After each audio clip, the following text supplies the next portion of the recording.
Most weight loss plans are one size fits all, not taking into account each person's individual needs.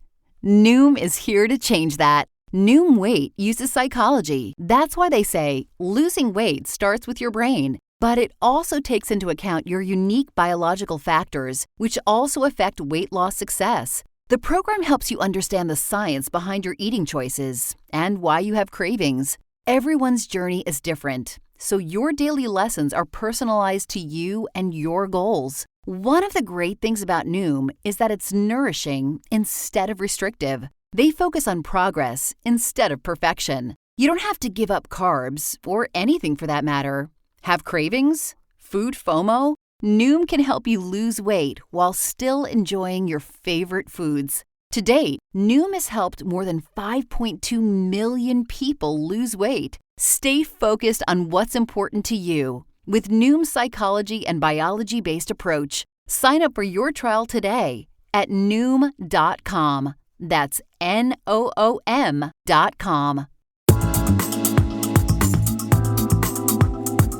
Get ready for success. Leadership Strategies for Women is a show dedicated to providing practical and valuable strategies for emerging women leaders of today.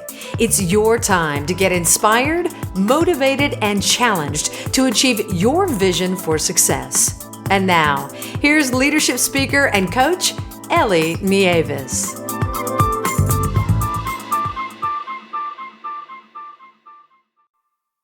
This is the Leadership Strategies for Women podcast, and I'm your host, Ellie Nieves. I'm the founder and president of Leadership Strategies for Women, where I develop seminars and webinars to help high-achieving women show up, speak up, and step up in their careers. To learn more, please visit my website at leadershipstrategiesforwomen.com, or you can follow the Leadership Strategies for Women page on Facebook. Global burnout is at an all-time high. Certainly, the added pressure of remote work and the uncertainty of COVID-19 just adds to it. However, there are steps that leaders can take to minimize the flames. Here to talk to us about going from burnout to being fired up is Eileen McDargh. Eileen is the CEO of the Resiliency Group. She's an internationally recognized keynote speaker, master facilitator, and award-winning author with expertise in resiliency and leadership. The British research firm, the Global Gurus International, ranks her in the top 5 of 30 communication masters worldwide. Her articles have appeared in countless publications, and 2 of her books have been awarded national recognition, including the Ben Franklin Gold Award. Eileen recently released her 7th book, Burnout to Breakthrough: Building Resilience to Refuel, Recharge, and Reclaim What Matters. She's a runner, a weightlifter, and a lover of all things dark chocolate. Eileen, welcome to the Leadership Strategies for Women podcast. Thank you, Ellie, and thank you for that lovely introduction. And just bring on the dark chocolate and we can rock. Eileen, let's just jump right into it. What made you decide to write your book, Building Resilience to Refuel, Recharge, and Reclaim What Matters? Well, I've been fascinated with the field of resiliency literally for decades. And I have a very different definition than everyone else who writes about resilience, which they keep saying it's bounce back, bounce back, bounce back. I said, no, that's not right. Human beings don't bounce back. There's no going back. Resiliency is about growing through. It's all about growth. How do I grow through challenge or opportunity so I get better on the other side? And what allows me to grow is really energy management. Do I have the emotional, mental, physical hardiness, the energy to keep on keeping on? Well, if I use energy as the basis of resiliency, burnout is the absence of energy. It is where your resources are depleted. In fact, Herbert Freudenberger gave us the definition back in the mid-1970s of burnout, where he said it is to exhaust one's resources by excessively striving to reach some unrealistic expectation imposed upon by yourself or by society. So it's all about this depletion. And the reason that I wanted to write this book was over the last 3 years, 4 years, when I'd be asked to speak about resilience, it was in the context of burnout. help us. Everybody's working so hard. And then when the World Health Organization in May of last year finally declared it, put it on their list of occupational hazards, their disease list, though they didn't call it a disease, as a global pandemic, if you will, I thought, okay, I need to write this book.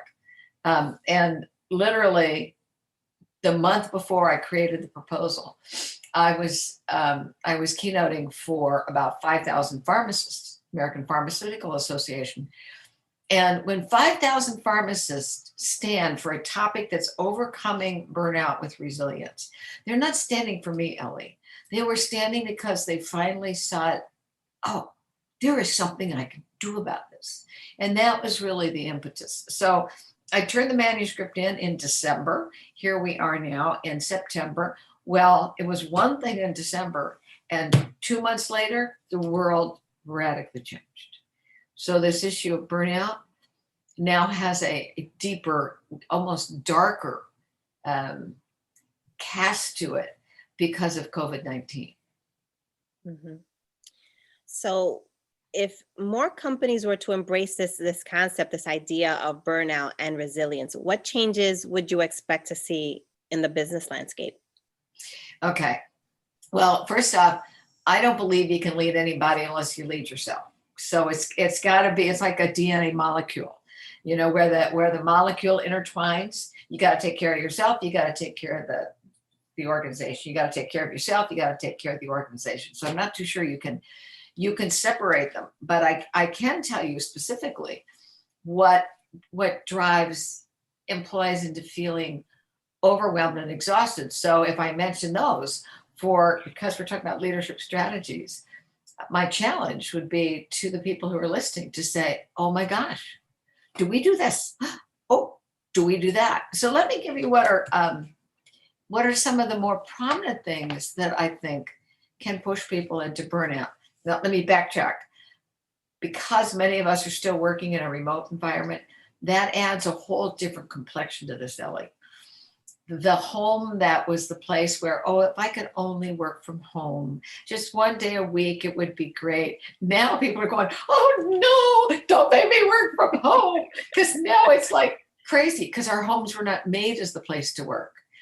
And so I think that's one of the things we first have to say, what do we do for ourselves, which is creating that space in the home, and for leaders to realize that they can't just close the door necessarily with the kids. They're trying to do schooling for the kids over here because it's a virtual reality. They got a dog that needs to go walk because, the people who would come in the house to maybe do housekeeping, they're not going to be there. You're sharing the kitchen table with your best beloved. And so we're finding that people are working even harder being at home. So one of the first questions I think leaders have to ask themselves are we creating unrealistic expectations for our staff? And that, Ellie, is a question that requires courage to ask. Mm-hmm. Mm-hmm. And it requires courage on the part of the employee to answer. Right. Because I think what happens when we are apart from each other, because nobody can see me, I feel like, okay, I have to prove myself. I have to do all of these things. And I don't want to be the one that throws down the flag and say, well, once it stop, out of bounds. At 5 o'clock, I'm stopping.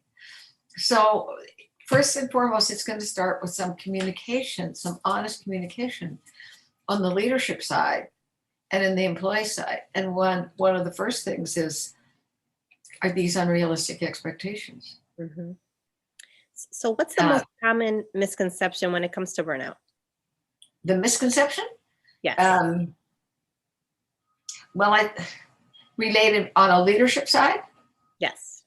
Okay, well, I think one of the first misconceptions is, well, we have wellness programs. We have an EAP. There, we've taken care of it. It's just fine. Well, no. What that is what that does is look at there's this outside of the organization. Just go take a wellness program and you'll be fine. Oh, we have smoking cessation. That'll be fine. Go talk to somebody at EAP, excuse me.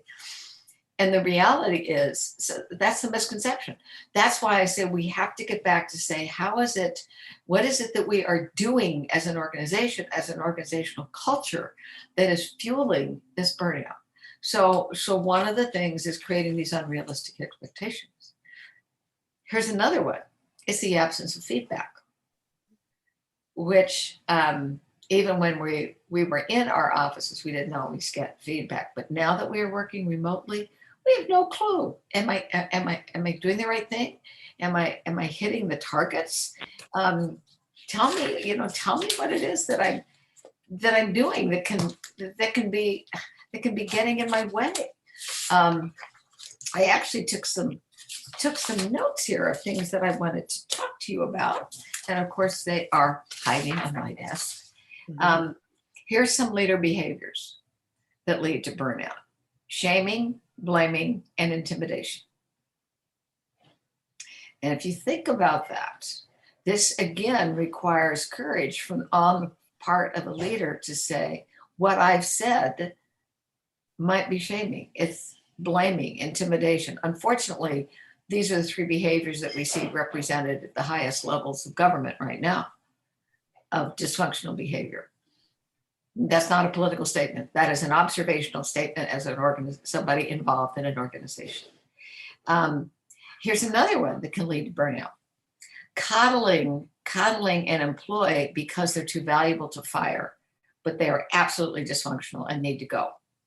And I've seen that in law firms. Oh, we can't get rid of Ellie. She's our rainmaker. She's our rainmaker, but she's a jerk. She's horrible to everybody else. So people feel, again, no matter what I do, I'm never going to be good. And they tolerate that behavior. Here's another thing that leads to burnout is chronic restructuring. So in this crazy world, 1 minute my position is over here. No, we're going to restructure. No, we're going to try it over here. Oh, no, wait, we're going to do it over here. So it's restructuring du jour. What day is it? And we're going to try it someplace else. And when people are in an uncertain external environment, what we seek is the certainty of where we are. Does this make sense? Yes, absolutely. Absolutely. So this is really interesting because you've pointed out both, the leader, the company, the employee. So at what point in someone's career would you think that they would most benefit from a book like yours? Well, can I say at every point?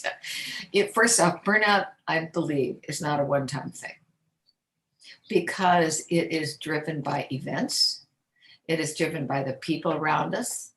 I think one of the big things for individuals is denial.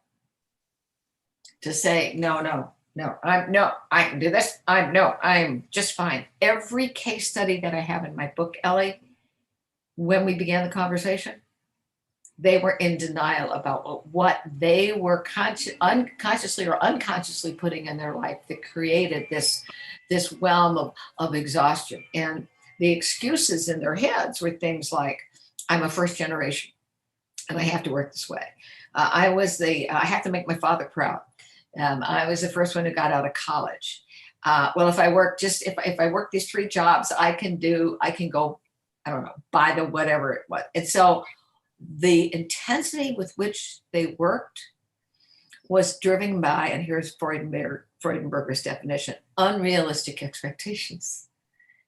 That they're trying to live up to what somebody else did, and they were denying what was happening to them. And in every case, it wasn't until something physically cracked or a relationship cracked that they stood back and said, well, wait a minute. So what I have in the book, Ellie, is that to go from burnout to breakthrough, the center step is break out. I can't get to breakthrough unless I break out. So what the book does is the book takes them through a process where, wait a minute, let me think, what could I potentially be doing this to me? Because until I break out and say, oh, wait, that could be me, then what are the steps that I can break through so I can get to a place where I have the energy and the reserve? great. So what are some of the challenges that you faced getting ahead in your career? You're very successful. You've attained a lot of accolades. What are some of the challenges that you faced to get ahead in your own career? Well, I'll tell you, the first burnout I had resulted in my first book. I had moved out to California. I had gone through a divorce. I think I had maybe $1,000 in the bank and what fit in the back of my Camaro. If you ever see the back of a Camaro, there's not a lot in it. And my first job was with a national healthcare company handling corporate communications for them, which was both industrial relations as well as with hospitals. It was one of the most dysfunctional organizations I have ever experienced. The vice president who managed our department literally would scream at people, that she demanded that we could not eat in the cafeteria with the rest of the employees because we were him in her department. On one of our projects, she said that we didn't have the respect of her senior, her senior executives, and we needed to do stuff so that they would know how valuable we were. And I had come up with an idea for a trade show, that they're going to have a trade show booth, and I won't tell you the name of the company, but this was back in the days when, if you had a camera, it was a canister of film. I don't know if you remember it. You would pull out the film and you'd put it in the camera. Well, my idea was to say XYZ company turns hospital negatives into positive.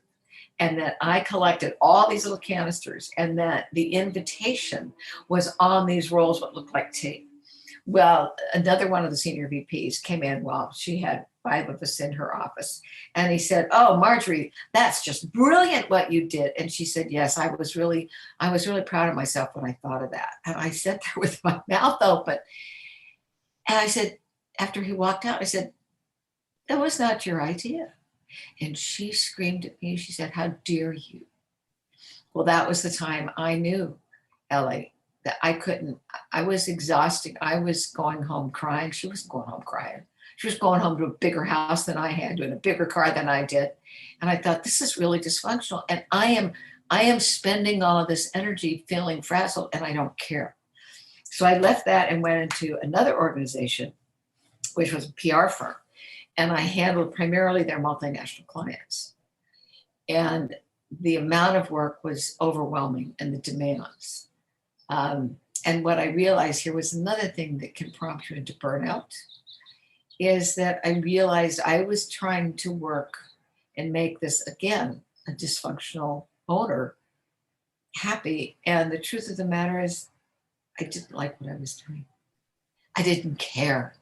I didn't care if some CEO got his picture on the cover of Time magazine. So I felt like I was spinning my wheels and spending energy at something that didn't matter. And my husband and I'm married after I came out here. We had just married with hardly anything between us. And within, I would say, 2 weeks of getting married, and I adopted his 3 kids. We had 3 kids too. I woke up in the middle of the night, and I saw myself standing at the edge of a cliff, and I heard this voice, Ellie, say, "Jump, I'll catch you." I know this sounds fair, but that's what I heard. And I punched him awake, and I said, "I'm quitting." And he said, "What are you going to do?" I said, "I don't know, but I cannot do this." And both of those experiences let me see what burnout felt like in different places. One was the organization. The other one was my own expectation that I was supposed to work this way, and you don't deserve to be doing work that you think is meaningful. And that's when I wrote my first book, called Work for a Living and Still Be Free to Live. And it was way before anybody was even talking about these issues. So I was ahead of my times. But that's great. So all of these experiences have all been teachers. So when I write, I'm writing for me to understand. So if I can say, what is the lesson here for me? then maybe what it is a lesson for somebody else. So I've always been looking at ways, number one, to make a contribution. That is my why. I'm here to make a contribution in in helping individuals bring the best of who they are within the world. And how can I do that? By finding better ways to help create conversations that matter and connections that count. And so when I become clear on that, the clearer you can become on your why, how, and what do you do? That also helps you, I think, grow your quote business.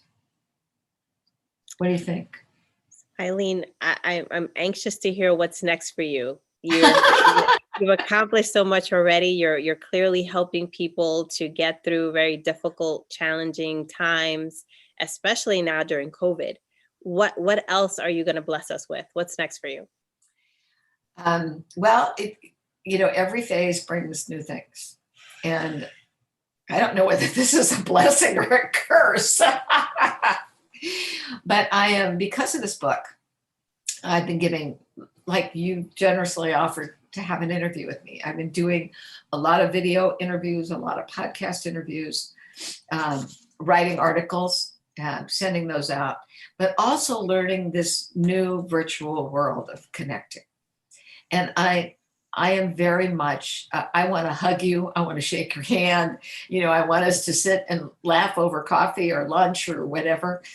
And so this is a stretch for me to learn how to do this.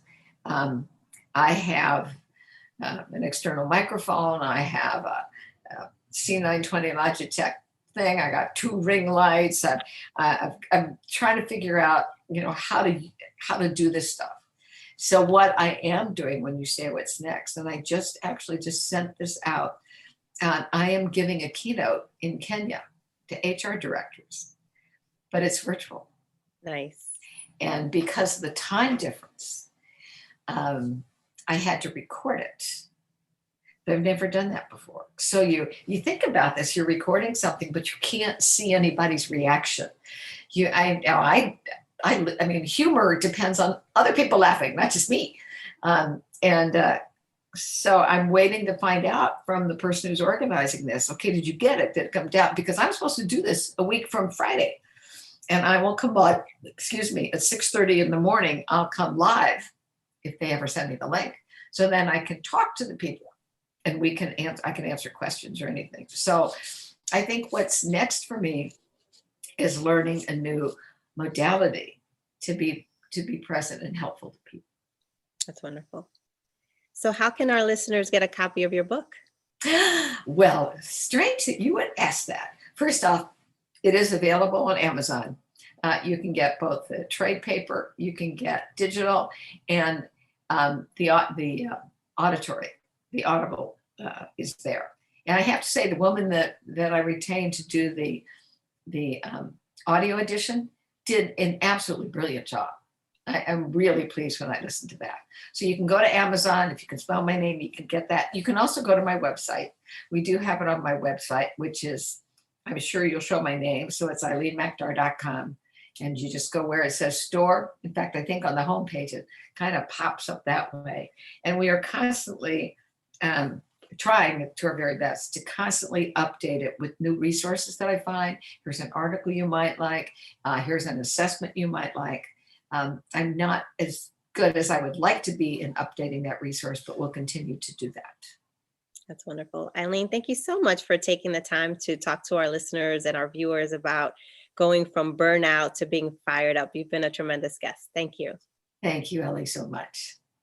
To all of our listeners and viewers, thank you so much for tuning in. Until next time, God bless.